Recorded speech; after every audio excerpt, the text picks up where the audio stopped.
Our first speaker, we are honored this morning to hear from the Attorney General of South Carolina, Henry McMaster. With the enthusiastic endorsement of Life PAC, Henry McMaster was elected Attorney General for the state of South Carolina on November 5, 2002, and re-elected in 2006. A longtime pro-life Republican, he was nominated by President Ronald Reagan as United States Attorney for the District of South Carolina in 1981, and was the first U.S. Attorney in the nation to be appointed by President Ronald Reagan.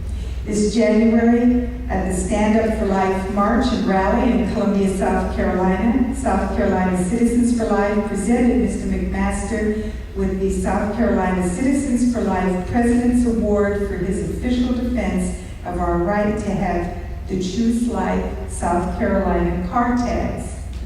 Mr. McMaster's opinion upholding the free speech rights of pro-lifers ended an 8-year-long battle in South Carolina for the Choose Life car tag. Proceeds from the tag sales support the South Carolina Association of Pregnancy Care Centers. So please welcome this great pro-life champion.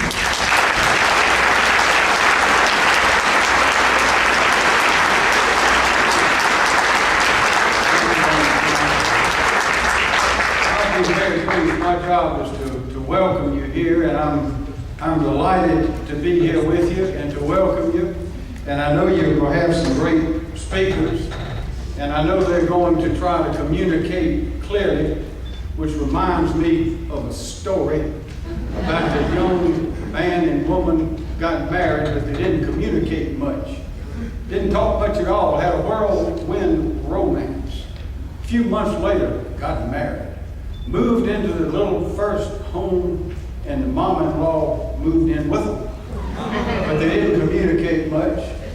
And finally, after about 6 months, the young groom says to his blushing young bride, "Baby, don't you think it's about time we find your mama another place to stay?" To which she says, "My mama? I thought she was your mama."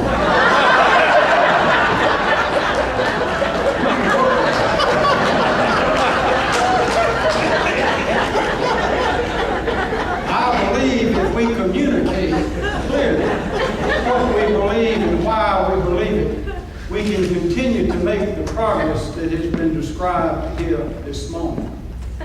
I want to welcome you to this very friendly place in North Carolina. One of the best things about North Carolina is it's right next door to South Carolina. Come on down if you get a chance. We're very proud of both of the Carolinas. As you know, we are noted for our friendliness, and everyone is always friendly. And I bet you that at any of the restaurants that you go to, by the time you get your coffee, you start your breakfast and get your coffee, between then and the time you get your bill, the waitress will have called you honey, sweetie, darling, and that's just the way it is here. It's the way it's always been, and it's the way it'll stay. I do want to welcome you. I can't think of any better place for you to be. As the mayor has mentioned, these states have it all. We have the mountains on one end, both states. We have the ocean on the other. We have beautiful rivers in between. When the Spanish and the French and the English and all of them were crawling all over this place hundreds of years ago, they were all writing back to their sovereigns about the multitude of animals and the abundance of trees and water and the wonderful climate. And it is all still here for you to enjoy. And if we do our work correctly, these things will be here for millions of others to enjoy as well, as has already been mentioned. Since the founding of the Carolina colony, we've been welcoming people from all over the globe. People are coming here and nobody is leaving. As the mayor said, we invite you to spend your money here and come back and see us anytime you can. But I want to tell you that the place here, all of the people in these states and all of you, as you know, have a very strong sense of right and wrong. The people here believe in standing up for what is right. And that's why you will find at the state level, we continue to add new and stronger safeguards in the battle for life. There are plenty of battlefields to fight on in this battle. They're at the state level, they're at the local level, they're at national level. And ladies and gentlemen, we need to wage that battle without intermission at all of those levels if we are to succeed. And I believe one day we will. I believe one day, as even the polls are beginning to show, as has been mentioned, the people are starting to understand it the way that it ought to be. But things just don't happen, ladies and gentlemen. Nothing just happens by itself. It takes leadership, it takes commitment, it takes the kind of courage that you have demonstrated, and it's going to take not weeks, not months, not years, but it is going to take decades. It is going to take decades more work.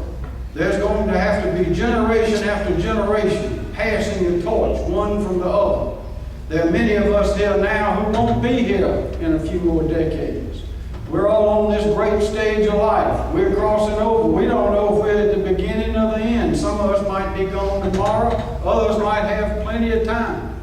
So whatever we're going to do, we've got to do it now.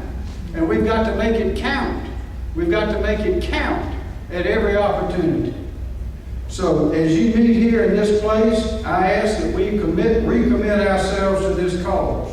There is no more worthwhile calling than what we are assembled here for today. Remember the words of the prophet Isaiah. This is what the Lord says: He who made you, who formed you in the womb, and who will help you, do not be afraid. So I say our cause is right, and we must not be afraid.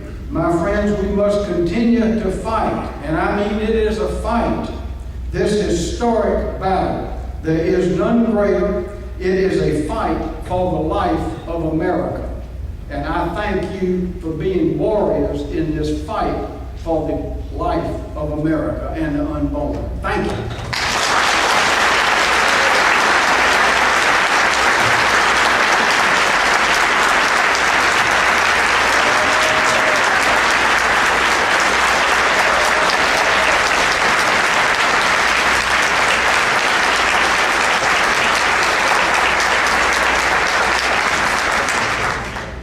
Thank you so much for that inspirational introduction to our convention. Really appreciate it.